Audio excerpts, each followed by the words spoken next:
The universe had a way of humbling even the boldest of souls, and Captain Rebecca Halstead knew this truth better than most. She stood on the observation deck of the merchant freighter Odyssey Dawn, her reflection a ghostly figure against the breathtaking canvas of swirling nebulae and distant, glittering stars. At just 38, her auburn hair was already streaked with premature silver, a testament to 15 long years navigating the treacherous supply routes between Earth's colonies.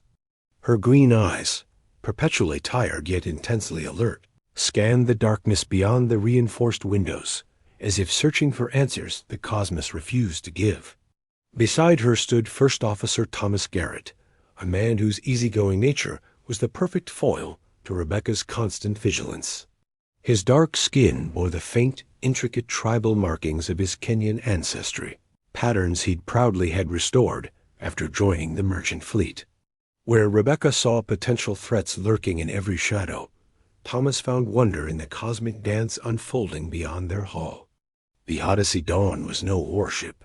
She was a workhorse, a utilitarian vessel designed for one purpose: hauling vital supplies between the gritty mining colonies of the Helios Belt and the lush, agricultural settlements of New Terra. Her crew of 42 souls wasn't an army. They were engineers, cargo specialists, medical staff, and navigators. They were civilians, just ordinary people doing truly extraordinary work in the vast, silent emptiness of space. Among them was the young engineer Darius Webb, barely 23, whose sheer genius with quantum drive systems had catapulted him into a position far above his years. There was also Dr. Patricia Okonkwo, the ship's physician, whose calming presence and deep well of compassion had probably saved more lives than her medical instruments ever could. For 3 full months, their routine supply run had been just that routine. The crew moved through their daily tasks with the practiced, seamless efficiency of a well-oiled machine. Darius tinkered with the drive core, always coaxing just a little more performance out of the freighter's aging systems. Patricia ran her daily health checks, ensuring every member of the crew remained fit for the long journey. Thomas plotted their courses through the safest known corridors of space, carefully avoiding pirate routes and cosmic hazards. And Rebecca watched. She always watched, guided by an instinct honed over years in the deep black, an instinct that understood space wasn't empty, but filled with dangers humanity had yet to even comprehend. On day 94 of their journey, that instinct proved prophetic. The first sign of trouble came not with dramatic, blaring alarms or a spectacular light show, but with a whisper. A subtle, almost imperceptible distortion in the sensor readings that Communications Officer Yuki Tanaka nearly dismissed as background radiation. Known for her meticulous attention to detail, the young Japanese woman paused over her console. Her dark eyes narrowed as she traced the anomaly, her brow furrowed in concentration. "Captain, you should see this," Yuki said, her voice carrying just enough concern to pull Rebecca away from her morning inspection of the cargo bays. Rebecca arrived on the bridge within seconds, with Thomas following close behind. "What am I looking at, Yuki?" Yuki brought up a 3-dimensional tactical display, a shimmering hologram of their position in space. "These readings appeared about 10 minutes ago. At first, I thought it was sensor drift, but the pattern is too consistent, too structured." She highlighted several points in the void, forming a perfect sphere around their position. "We're being scanned, Captain. Something is analyzing us, measuring us." The bridge, usually a hub of quiet activity, fell utterly silent, leaving only the ambient hum of the ship's life support systems. Rebecca studied the display, a knot of unease tightening in her stomach. The scanning pattern was sophisticated, methodical, unlike anything in their extensive database of known ships and technologies. "Show me the spectral analysis." The holographic display shifted, revealing energy signatures that made Rebecca's blood run cold. The wavelengths and intensities indicated a level of technology far, far beyond anything human engineers had ever produced. The power output alone suggested vessels at least 3 times the size of the Odyssey Dawn. How many sources? Rebecca asked, her voice impressively steady, despite the ice forming in her veins. Yuki's fingers danced across her console. 7 confirmed, Captain. Possibly more beyond our sensor range. They're maintaining a fixed position in a spherical formation around us, approximately 2 million kilometers out. Thomas leaned forward, his earlier levity completely gone. That's a blockade formation, he said, his voice low. They're not letting us go anywhere. Rebecca's mind raced, cycling through possibilities and protocols. Humanity had dreamed of first contact for centuries, crafting elaborate procedures and diplomatic frameworks for that momentous occasion. But those plans always assumed that humanity would be the one choosing the when and where of the meeting. They never accounted for being ambushed, surrounded by unknown forces in the deep dark, with no possibility of backup or escape. Open all communication channels, Rebecca ordered, her voice cutting through the tension. All frequencies, all languages. Let's see if they want to talk. Yuki worked quickly, broadcasting the universal friendship messages humanity had so hopefully prepared for this exact scenario. Mathematical sequences, the chemical compositions of common elements, visual representations of Earth and its colonies. The messages repeated in hundreds of Earth languages, followed by musical patterns and artistic images. It was everything humanity could think of to say, "We come in peace." The response came 37 seconds later, and it was not a message. It was a weapon. The first strike hit the Odyssey Dawn's forward shields with the force of a small star. The entire ship lurched violently, throwing crew members against bulkheads and consoles. Emergency alarms shrieked to life as systems began failing across multiple decks. Rebecca grabbed her command chair to steady herself as the main lights flickered and died, replaced instantly by the blood-red glow of emergency lighting. "Evasive maneuvers!" she shouted over the chaos. "Darius, I need those shields reinforced now. All hands to emergency stations. This is not a drill." Through the main viewport, space itself seemed to tear apart. 7 massive, terrifying vessels materialized from whatever cloaking technology had hidden them. Their hulls were a disturbing mix of organic curves and sharp, angular brutality. They were beautiful in a terrifying way, like sculptures carved from obsidian and starlight. And each ship bristled with weapons that now glowed ominously with gathering energy. Thomas wrestled with the helm, his hands a blur across the controls as he pushed the Odyssey Dawn into a desperate, spiraling dive. "We can't outrun them, Captain. Their acceleration curve is off the charts. And our weapons. Even if we fire them, it'd be like throwing pebbles at a fortress." Rebecca knew he was right. The Odyssey Dawn mounted only basic defensive armaments, just enough to deter pirates or deal with small asteroids. Against whatever these beings were, they might as well have been completely unarmed. A second volley struck their port side, and Rebecca felt the ship's very frame groan in protest. Damage reports flooded the bridge from all sections. Hull breaches on decks 4 and 7. The hydroponics bay, their main source of fresh food, was completely destroyed. Casualties were mounting. Dr. Okongwo's voice crackled over the intercom, strained but focused. "Medical bay is overwhelmed, Captain. I need more hands down here." Suddenly, Yuki gasped, her face illuminated by the pale light of her console. "Captain, I'm receiving a transmission. It's translating itself somehow, adapting to our linguistic patterns." The voice that filled the bridge wasn't exactly a sound. It was more like a presence, a thought that seemed to resonate directly inside their minds. And it carried a contempt so cold and absolute, it was breathtaking. "Inferior species. Your presence in this sector is unauthorized. Your vessel and all aboard are forfeit. There will be no negotiation. There will be no mercy. You exist at our sufferance, and that sufferance has now ended." Rebecca straightened in her command chair, the ship shaking violently around her. She thought of the 42 souls under her command. Engineers and doctors, farmers and miners, dreamers and lovers. People with families waiting for them back home, with children who would grow up wondering why their parents never returned.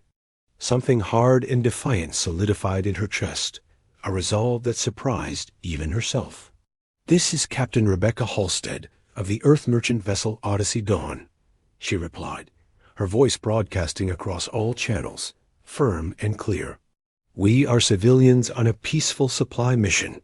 We have violated no laws because we knew of no laws to violate. If you destroy us without cause, without even attempting to communicate, then you prove yourselves to be nothing more than murderers hiding behind superior technology." The alien presence seemed almost amused by her words. "Your opinion of us is irrelevant. Your species is irrelevant. You will serve as an example to any others who dare venture into space claimed by the Krillian Dominion." Another devastating blast struck the Odyssey Dawn, and this time Rebecca heard the terrible, sickening shriek of structural failure. They were dying, and there was nothing she could do to stop it. But in that moment of absolute despair, something unexpected happened. Down in the engine room, amidst the chaos and sparking consoles, Darius Webb, working frantically to save their ship, made a discovery that would change everything. A discovery that would show the Krillian Dominion exactly what kind of mistake they had just made. Human beings, it turned out, were very, very good at one thing above all others. They were survivors. And survivors, when cornered, become something far more dangerous than their enemies could ever possibly imagine. Thank you so much for watching. If you enjoyed this story, make sure to hit that like button, subscribe, and ring the bell so you don't miss our next adventure. The Odyssey Dawn was dying, but Darius Webb refused to let her go quietly. In the sweltering heat of the engine room, surrounded by sparking conduits and the acrid smell of burning circuitry, the young engineer's mind worked with a clarity born of pure desperation. Sweat poured down his face as he rerouted power systems that were never meant to be connected, his fingers moving with a precision that only came from someone who understood machines not as tools, but as living things. Above him, the ship shuddered with each impact. He could hear the groaning of stressed metal, the hiss of atmosphere venting into space, and the distant screams of crew members, trapped in sections he could no longer reach. Every instinct told him to run, to find an escape pod, to save himself. But Darius had never been good at listening to instinct. He listened to numbers, to energy readings, to the mathematical poetry of quantum fields that most people could never comprehend. And those numbers were telling him something impossible. Each time the alien weapons struck their shields, his sensors detected a microscopic feedback pulse. It lasted only nanoseconds, but it was there.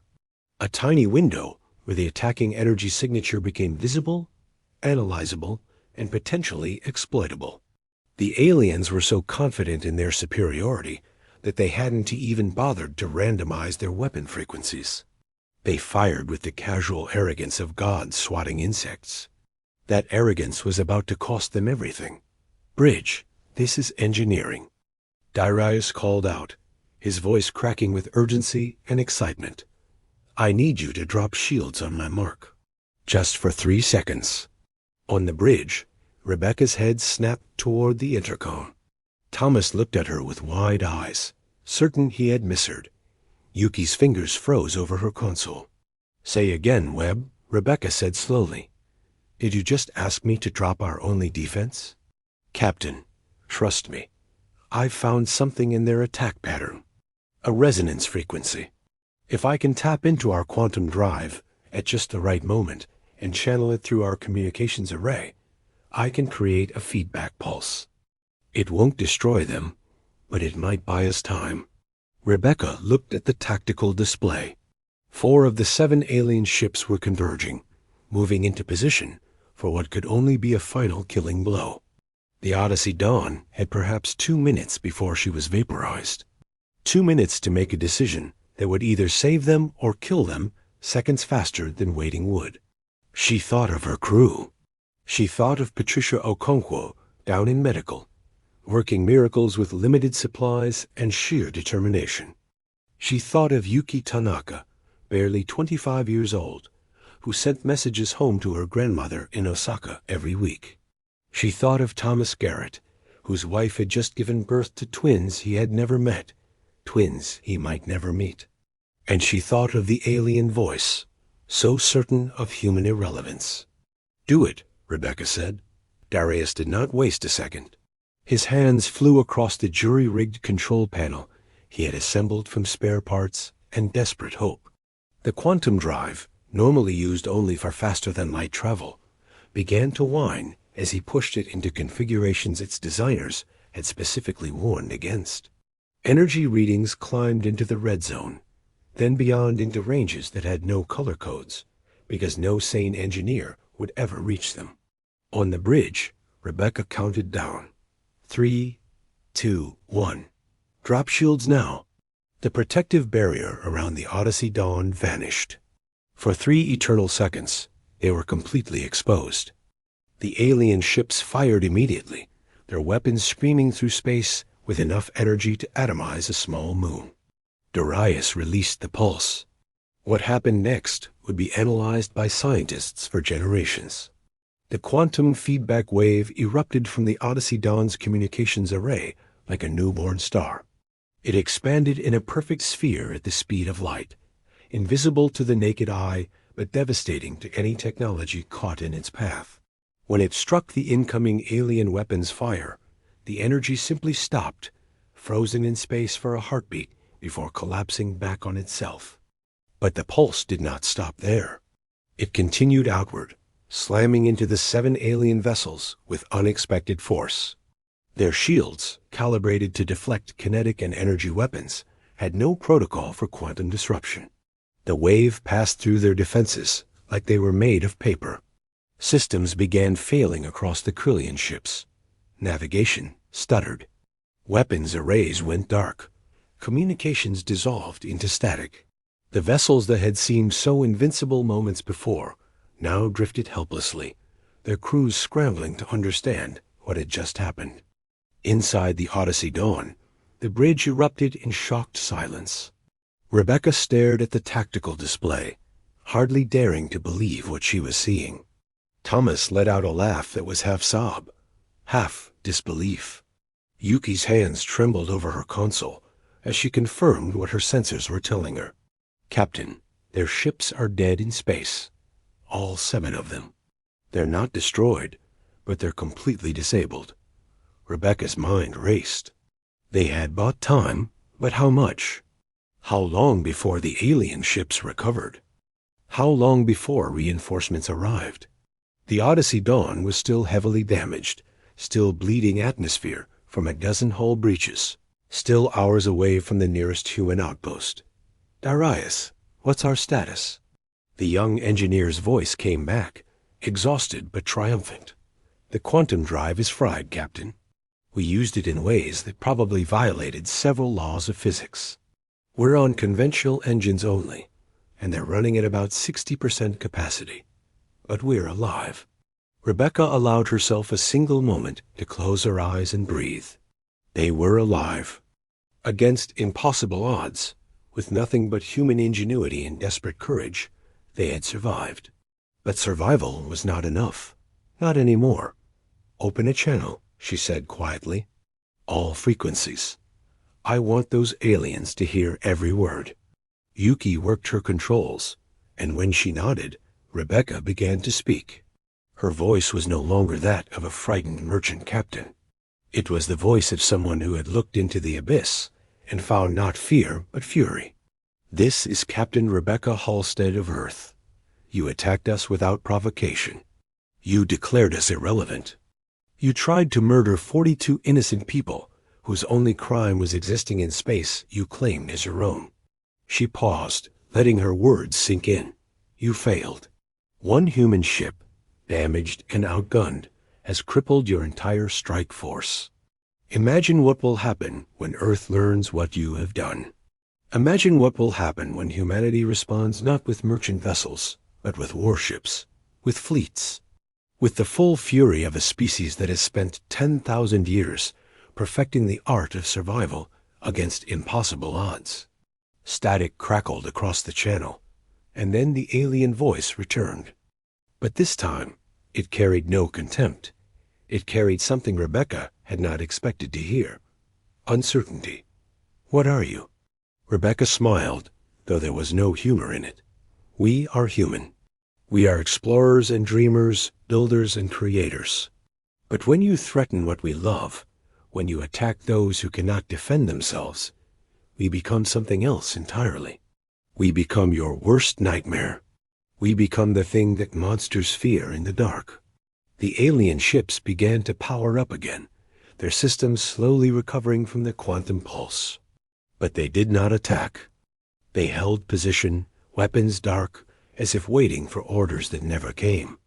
Below decks, Dr. Okongwo moved through the medical bay like a guardian angel, her hands steady as she treated burns and broken bones. She whispered encouragement to the wounded, promised them they would see home again, and meant every word. The crew had held together through the attack, and they would hold together through whatever came next. In navigation, Thomas plotted a course toward the nearest human station, calculating fuel consumption and engine stress with the grim knowledge that they might not make it. But he worked anyway, because giving up was not in his nature. His children would grow up hearing the story of how their father helped save humanity as first contact with alien life, even if that contact had been violent and terrifying. Throughout the ship, the crew of the Odyssey Dawn performed small acts of heroism. They sealed hull breaches with emergency foam and their own bodies when necessary. They rerouted life support through damaged conduits. They carried wounded comrades to medical bay through corridors filled with smoke and sparks. They did what humans had always done when faced with extinction. They adapted. They persevered. They refused to die. Hours passed in tense silence. The alien ships maintained their distance, but did not leave. It was as if they were studying their prey with new eyes, reassessing everything they thought they knew. And then, just as Rebecca began to hope they might actually escape, the sensors detected something new, something that made the 7 disabled ships seem insignificant by comparison. "Captain," Yuki said, her voice barely above a whisper, "long-range sensors are picking up a massive energy signature. It's huge, at least 50 times larger than the ships that attacked us, and it's heading straight for our position. Estimated arrival in 90 minutes. Rebecca looked at her crew, at the tired faces and determined eyes. They had survived the first encounter, but this was something else entirely. This was the hammer coming down after the warning shot had failed. "Get me Earth Command," she said quietly. "Priority Alpha transmission. If we're going down, humanity needs to know what's coming." But even as she gave the order, a part of her refused to accept defeat. They were human. They were survivors. And if the universe wanted them dead, it was going to have to work a lot harder than this. The message to Earth Command went out on every available frequency, compressed and encrypted, carrying the complete sensor logs of everything that had happened. Rebecca watched the transmission icon blink on Yuki's console. She knew that even at faster-than-light speeds, the warning would take hours to reach home. Hours they probably didn't have. The massive vessel approaching them grew larger on their sensors with each passing minute. Its energy signature was unlike anything they had ever recorded, a swirling vortex of power that seemed to bend space itself around its hull. Thomas had stopped trying to calculate an escape vector. The math was brutal and unforgiving. Even at full power, which they didn't have, the Odyssey Dawn could not outrun what was coming. In the medical bay, Patricia Okongwo sat beside a young cargo handler named Emil Rostov. He had lost his left arm when a bulkhead collapsed during the attack. The man was sedated now, his breathing steady, his face peaceful despite the trauma. Patricia held his remaining hand and whispered a prayer, her grandmother had taught her as a child in Lagos. It was a prayer of protection, of hope against darkness, of light prevailing when the world seemed determined to extinguish it. She had lost 3 crew members, 3 souls who would never see Earth again, never feel rain on their faces, or hear the laughter of loved ones. Their bodies were wrapped carefully in the cargo bay, awaiting a burial in space that she hoped would be honorable, not just debris scattered by alien weapons. Down in engineering, Darius stared at the ruined quantum drive with red-rimmed eyes. He hadn't slept in 20 hours, fueled only by coffee and the desperate need to find another miracle. But miracles, he was learning, were finite. The drive was beyond repair with their current tools. They had used their one impossible trick, and there wouldn't be another. His hands shook as he began shutting down non-essential systems to conserve power. Each decision felt like a small surrender. Gravity in the crew quarters, the hydroponics monitoring system, the entertainment network. Little pieces of normal life stripped away until only the bare minimum for survival remained. And even that might not be enough.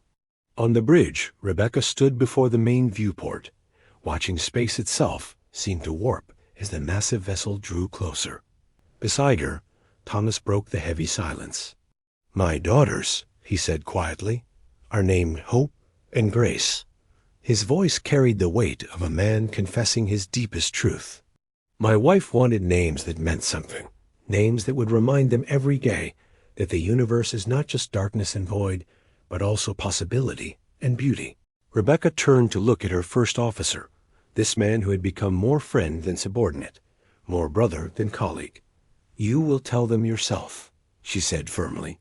"When we get home, you will hold your daughters and tell them about the day their father helped save humanity from its own ignorance.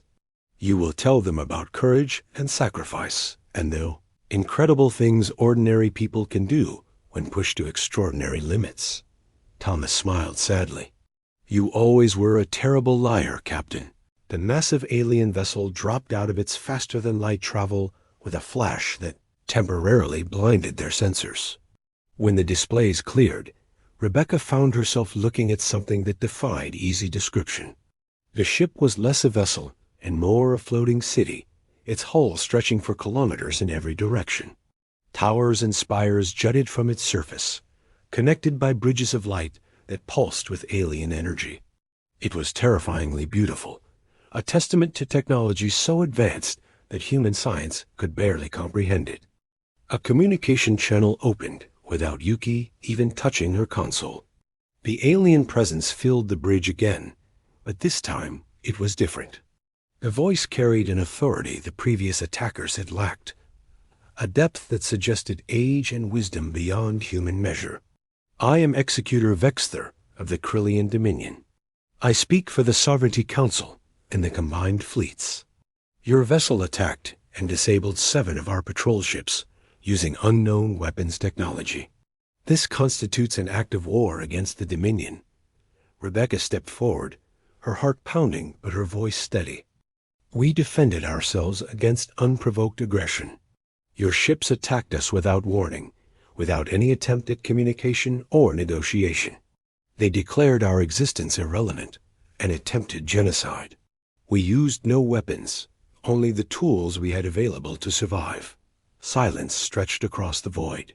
Rebecca could feel her crew holding their collective breath, waiting for the death blow that would surely come.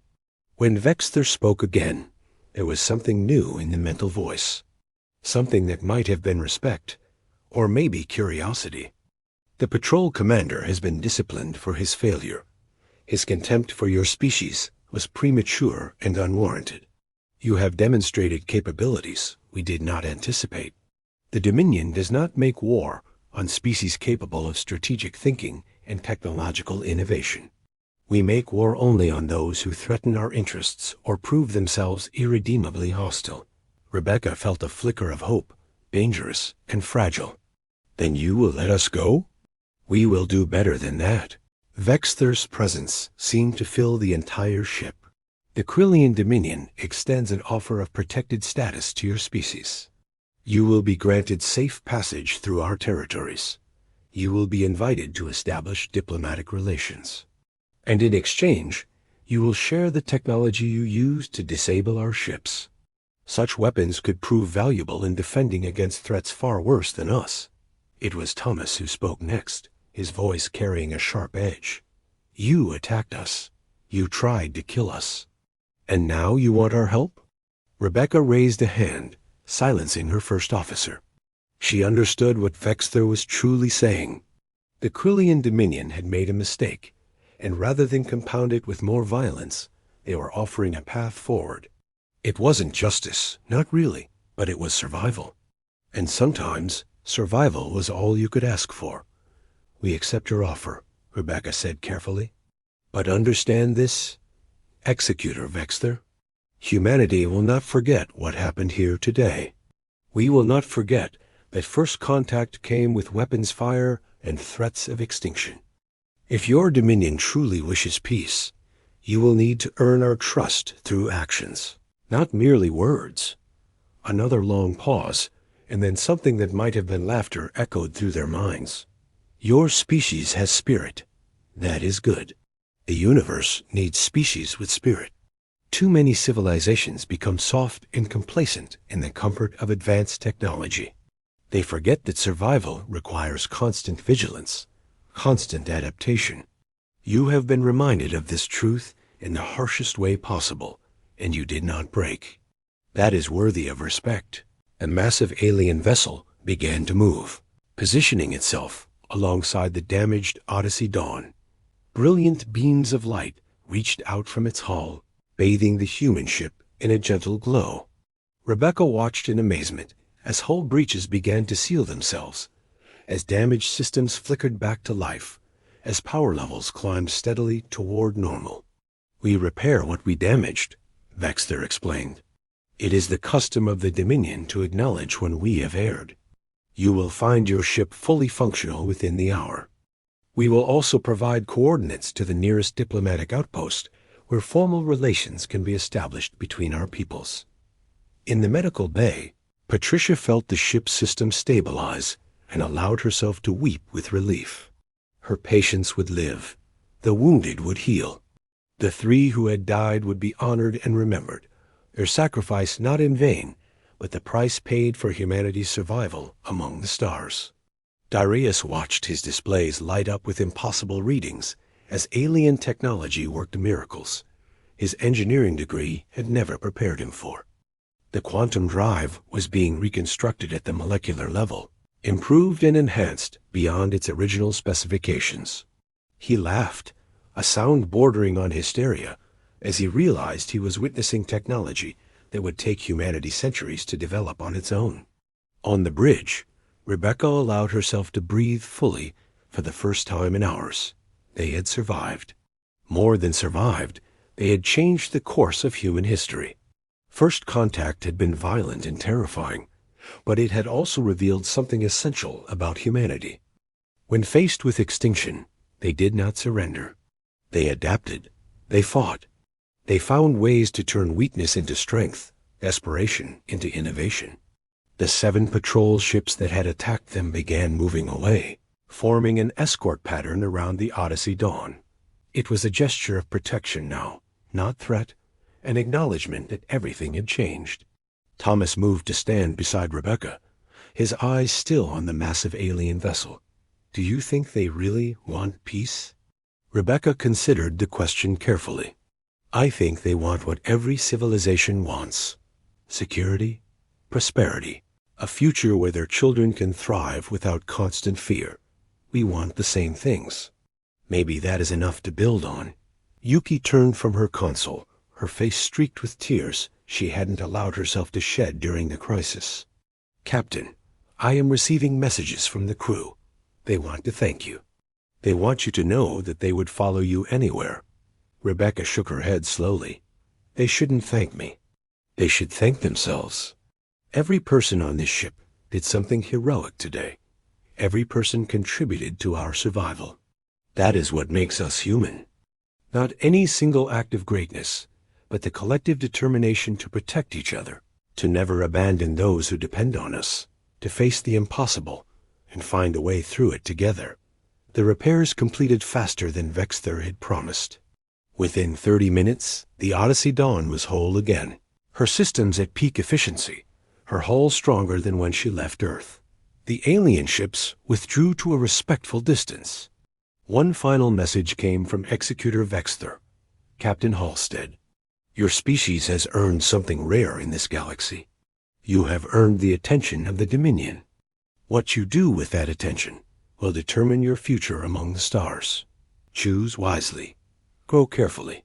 And remember that the universe is filled with wonders and terrors beyond imagining. You have seen both today. The presence faded, and the massive vessel vanished in another flash of impossible light, leaving the Odyssey Dawn alone with her escort of 7 ships, guiding them safely to a new beginning. Rebecca returned to her command chair, feeling the stress of the past hours settle into her bones. But she also felt something else: pride, hope, and a certainty that humanity's journey among the stars was just beginning. Thank you so much for listening. If you enjoyed this story, be sure to like the video and subscribe for more adventures into the unknown. We'll see you next time.